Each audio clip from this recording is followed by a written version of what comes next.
नमस्कार दोस्तों, मैं आशुतोष आनंद। दोस्तों, आज का विषय वस्तु है और इस विषय वस्तु के बारे में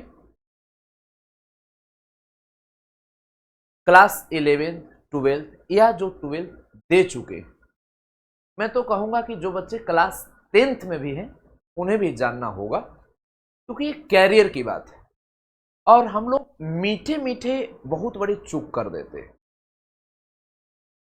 तो आज का जो विषय वस्तु है, मैं इसमें बोलूंगा कि क्लास 11 और मैं मैथ्स पढ़ाता हूं तो मैथ्स से ही रिलेटेड बात करता हूं। मैथ्स क्यों पढ़ें?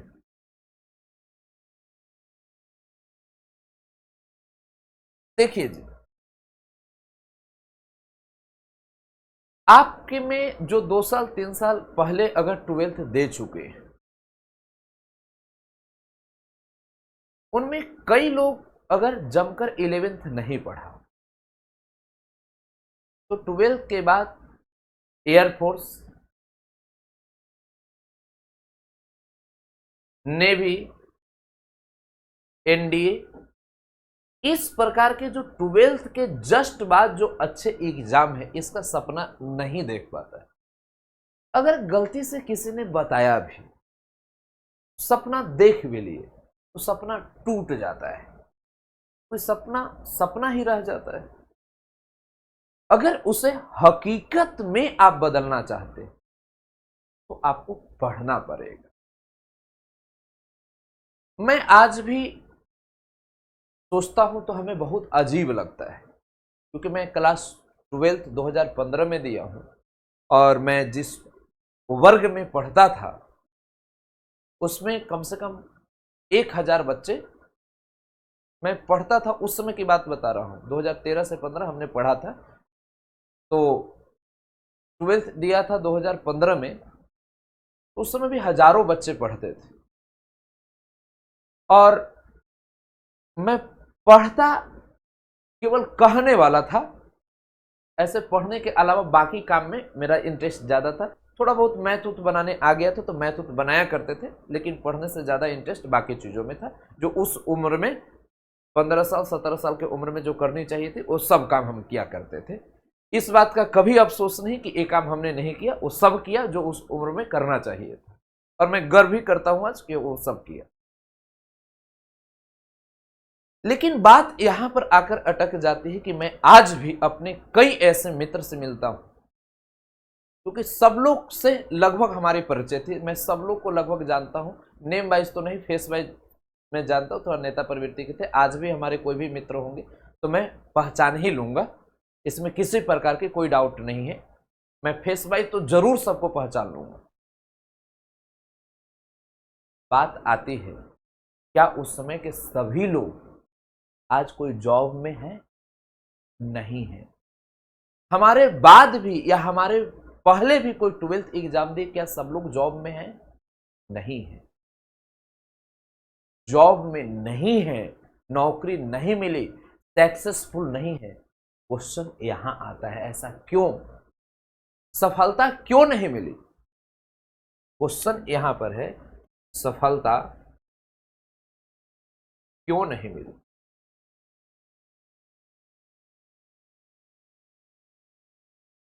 मामला यहां आकर अटक जाती है। तो दोस्तों, जो भी लोग हैं वो जानने की जरूरत है कि कमियां कहां रह जाती। क्लास 12th के जस्ट बाद एयरफोर्स, नेवी, एनडीए जैसे एग्जाम होता है। ये सब एग्जाम में भी हम लोग चूक जाते हैं।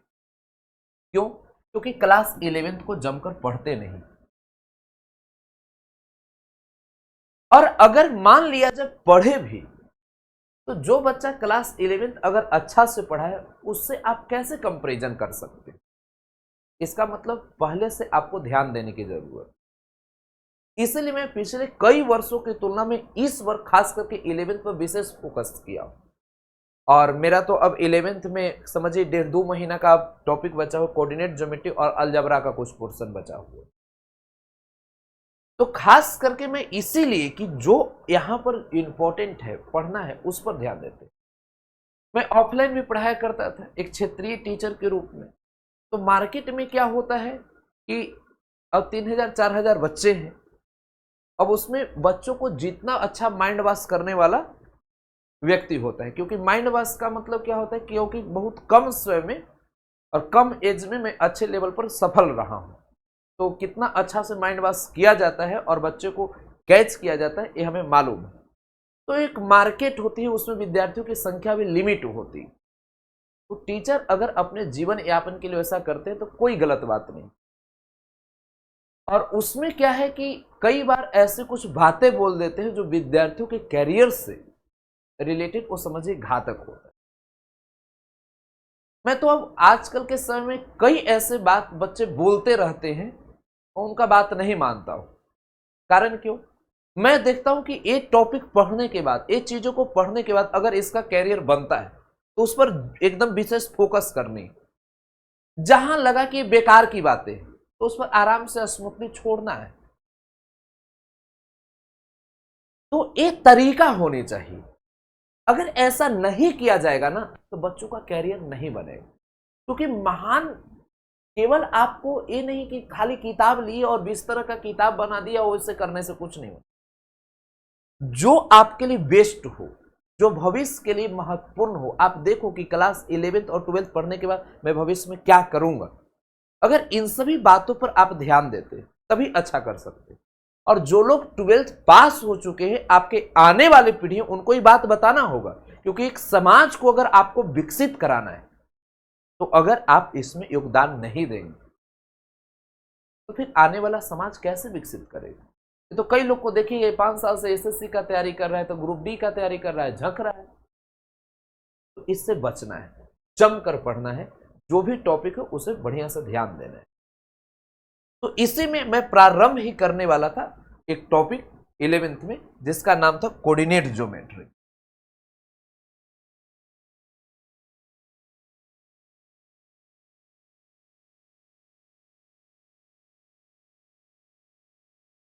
कोऑर्डिनेट ज्योमेट्री जिसे हम लोग नियामक ज्यामिति या निर्देशांक ज्यामिति भी बोलते हैं।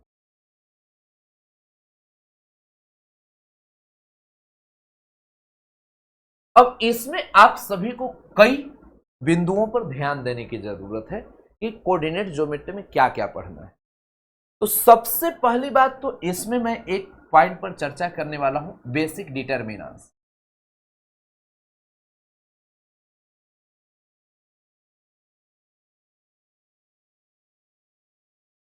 अब समझिए बेसिक डिटरमिनेंट्स क्यों, क्योंकि एक कोऑर्डिनेट ज्योमेट्री का पार्ट है ही नहीं, ऐसा क्यों पढ़े। तो ये 11th के खाली पॉइंट ऑफ व्यू से देखा जाए तो बेसिक डिटरमिनेंट्स पढ़ने की जरूरत ही नहीं, क्योंकि डिटरमिनेंट्स कहीं आता ही नहीं। लेकिन अगर बात रही कि 11th में ही उस तरीके से क्वेश्चन बना दिए जिस तरीके से हमें भविष्य में वो काम आ जाए, नहीं तो 11th पढ़ने की जरूरत क्या है, नहीं पढ़ेंगे, क्या दिक्कत की बात है। ब्रह्मा में उतना क्वेश्चन भी नहीं पूछता है। ब्रह्मा में तो केवल इलिप्स, उसके बाद हाइपरबोला, पैराबोला, सर्कल, ये सब का ग्राफ जान लीजिएगा, उसे डिफरेंशियल इक्वेशन या थोड़ा रिलेशन ये सब में, फंक्शन में ये सब में ग्राफ ये सब का जरूरत हो जाता है। वो तो ग्राफ भी पढ़ लेंगे तो काम चल जाएगा। लेकिन अगर आप भविष्य में अगर बेहतर करना चाहते तो उसके लिए तो ध्यान देना होगा। और ये भी ध्यान देना होगा कि कॉम्पिटिटिव एग्जाम में बैठे तो क्वेश्चन बनाने का तरीका भी से, क्योंकि फंडामेंटल लेवल को भी सीखना होगा, उस तरीका को भी सीखना होगा, तो हम लोग को ध्यान देना होगा। तो इसलिए मैं जानकर इसमें एक्स्ट्रा एक बेसिक डिटरमिनेंट्स केवल जोड़ा हूं। और उसके बाद फिर जैसा आपको चलने वाला है, ये बेसिक डिटरमिनेंट्स आप सभी लोग को इसमें आपको अलग से रखना है। अब टॉपिक जो आपका है, इसमें टॉपिक आपको पहला पढ़ना है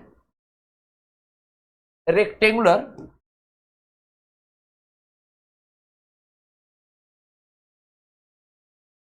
कार्टेशियन कोऑर्डिनेट। कार्टेशियन कोऑर्डिनेट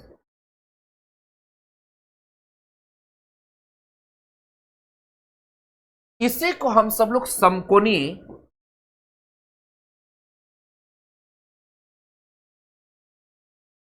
समकोणीय कार्तीय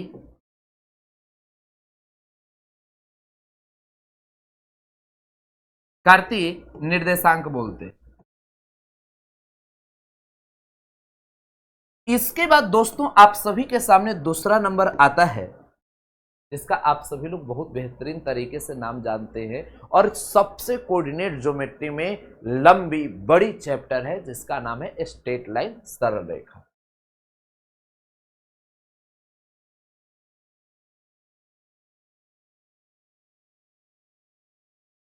सरल रेखा। इसके बाद तीसरा नंबर जो आप सभी के सामने पॉइंट है, इसका नाम है सर्कल, जिसे आप सभी लोग वृत्त बोलते हैं। और इतना के बाद हम सभी लोग इधर चौथा नंबर में अगर आ जाते हैं, इसका नाम है कोनिक। इसी को हम लोग शंकु,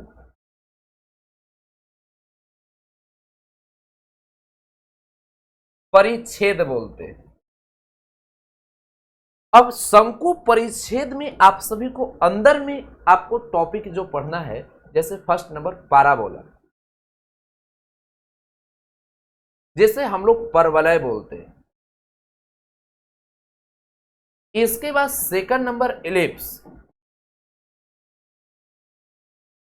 जिसे हम सभी लोग दीर्घवृत्त बोलते हैं। और उसके बाद थर्ड नंबर जो आप सभी के सामने आ जाता है हाइपरबोला, जिसे हम लोग अति परवलय बोलते हैं। तो बच्चों मेरा एक कहने का अर्थ ये है कि 11th को हल्के में मत लीजिए। अगर भविष्य में आप करियर के बारे में सोचते हैं तब, और नहीं अगर मेरा बात मानिएगा तो मैं घर पर आकर तो बहुत ज्यादा प्रयास करने की कोशिश नहीं करूंगा। अरे जितना मेरा कर्तव्य है उतना तो मैं करने की कोशिश करूंगा। अगर आप हमारी बात को मानते हैं, करियर के बारे में सोचते हैं, तो एक बार बहुत ज्यादा हाई लेवल में नहीं, एक कंसेप्ट जो फंडामेंटल होता है, जो फाउंडेशन बनाना है, उतनी चीजें आप पढ़ लीजिए। एक बार बढ़िया से जमकर पढ़ लीजिए, जो तैयारी हो सकती है। और एनसीईआरटी लेवल का कुछ किताब बनाइए, और उसके बाद फिर कुछ होता है एयरफोर्स, नेवी, एनडीए लेवल का कुछ क्वेश्चन अगर बन जाता है, कुछ ऑब्जेक्टिव ऐसे बना लेते हैं, बना लीजिए। कम से कम इतनी तैयारी कीजिए। उसके बाद अगर आप क्लास 12th तैयारी करते हैं और 11 12 अगर फंडामेंटल लेवल का पढ़े रहते हैं, बहुत काम आने वाला है। अब जैसे आप CUET के एग्जाम में बैठेंगे 12th के बाद, अब चाहें कि देश के कोई भी अच्छे यूनिवर्सिटी में मैं एडमिशन लूं और ग्रेजुएशन करूं, इसके बिना कैसे करोगे? क्योंकि यहीं से क्वेश्चन पूछा जाएगा, तो करना तो पड़ेगा।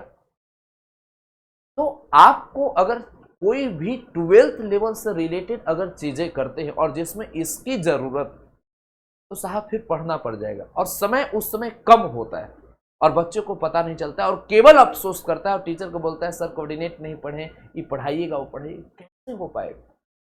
पढ़ने के लिए समय देना पड़ता है। तो मैं आपको बोलता हूं कि अगर आपके पास समय है तो अभी से आप इस पर ध्यान दीजिए। तो बेसिक डिटर्मिनेंट्स हम सब लोग पहले एक क्लास जमकर पढ़ेंगे, उसके बाद रेक्टेंगुलर कार्टेशियन कोऑर्डिनेट स्टार्ट करेंगे, उसके बाद स्ट्रेट लाइन, फिर सर्कल, फिर conic section, parabola, ellipse, hyperbola, पूरे की पूरे चीजें पढ़ेंगे। तो हम लोग का जो नेक्स्ट जो क्लास है ये एम विद्या ऐप पर चलेगा।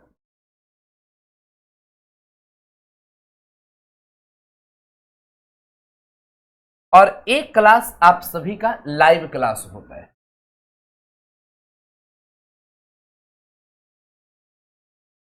समझ गए? एक क्लास क्या होता है? लाइव क्लास होता है एम विद्या ऐप पर। अगर लाइव क्लास आप सभी लोग नहीं कर पाए तो एक वीडियो के माध्यम से भी आप जुड़ सकते हैं। इसमें लाइव दोनों मीडियम में चलता है, हिंदी माध्यम भी और इंग्लिश मीडियम।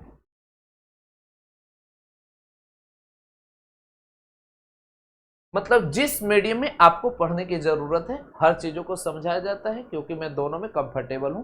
ऐसे में बहुत लंबी चौड़ी पढ़ाई नहीं किया हूं, एक साधारण सा इंसान हूं और गांव में रहकर पढ़ा हूं। किसी प्रकार अभी पहुंच गया हूं, वो ईश्वर की कृपा थी। यहाँ ऐसे हम में कोई ऐसी क्वालिटी नहीं है जिस क्वालिटी से मैं यहाँ आ सकता हूँ। यहाँ नहीं आने का एक भी मैंने कि यहाँ अगर ना आते तो इसमें भी हमें अफसोस नहीं होता। यहाँ के बाद भी अगर भविष्य में मैं और आगे सफल हो जाऊंगा तो समझिए ईश्वर की कृपा है। हम में वैसी कोई क्वालिटी नहीं। वो समाज, परिवेश, लोगों से मैं मिलता हूँ और लोग बताते चल जाते हैं, उस रास्ते पर मैं चल जाता हूँ। ये बिहार के रहने वाला एक बिहारी हूँ, गांव का रहने वाला एक देहाती हूँ, चल देता हूँ, पढ़ाता हूँ, लोग पढ़ लेते हैं, ठीक ना। तो हम सभी लोग एम विद्या ऐप पर ये चलेंगे। अगर कोई भी जानकारी लेनी हो तो आप 91 35 85 20 51 इस नंबर पर संपर्क कर लें। कॉल ना उठे तो व्हाट्सएप कर लीजिएगा, कोई भी तरह की संबंधित अगर जानकारी लेनी हो। हम लोग अगली क्लास में प्रारंभ करने जा रहे हैं पहले बेसिक डिटरमिनेंट।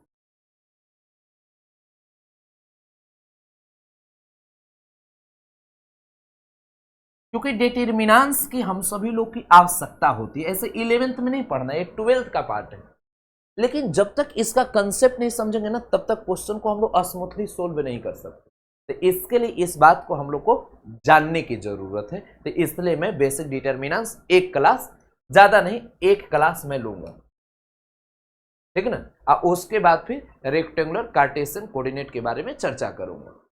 तो हमें उम्मीद है दोस्तों कि आप सभी लोग पूरे बेहतरीन तरीके से डायग्राम समझ लिए हैं। कोऑर्डिनेट ज्योमेट्री होने के बाद अलजबरा का कुछ चीजें बचा हुआ है तो उसको कर लेंगे, 11th फिर कंप्लीट हो जाएगा। फिर मैं चाहूंगा कि YouTube पर भी कोई सीरीज लाया जाए, जैसे एक बार रिवीजन हो, क्योंकि समय बचा रहेगा तो कुछ तैयारी कराया जाएगा। और मैं इस बात को गर्व से बोल सकता हूं और ठोक कर बोल सकता हूं कि मैं पिछले अपने 8 वर्ष के टीचिंग के कैरियर में सबसे बेस्ट मैं 11th क्लास को इस बार पढ़ा। कारण भी यह है, मैं नहीं पढ़ाता हूं, ये विद्यार्थियों की संख्या अगर अच्छे लेवल में जोड़ते हैं तो टीचर कंटिन्यूअस रहती, और उतने विद्यार्थी हमारे साथ जुड़े हैं तो मैं भी पढ़ाता हूं और पर डे पढ़ाता हूं, जमकर पढ़ाता हूं और क्वेश्चन बनाता हूं एनसीईआरटी, और सभी बच्चे एकदम जय जय करके संतुष्ट हैं। और हमें लगता है कि आप सभी लोग इस पर बहुत मेहनत कर रहे हैं और इस प्रकार लाभ उठा सकते, और यही चीज आगे चल के आपको सफलता दिलाएगी, ठीक है। मेरा क्योंकि टारगेट है कि क्लास 11th और 12th जमकर पढ़ लेते हैं तो तुरंत आपको 12th एग्जाम देते ही एयरफोर्स, नेवी, एनडीए या आप कोई यूनिवर्सिटी के एग्जाम में बैठते हैं CUET में, तो आप तुरंत क्वालिफाई कर गए और कम समय में अच्छा कर गए। तो यही हमारी रणनीति है और इसमें आप बहुत बेहतर कर सकते हैं। तो इतना सुनने के लिए बहुत बहुत धन्यवाद। मिलते हैं हम लोग कल अपने रूटीन से। Thank you.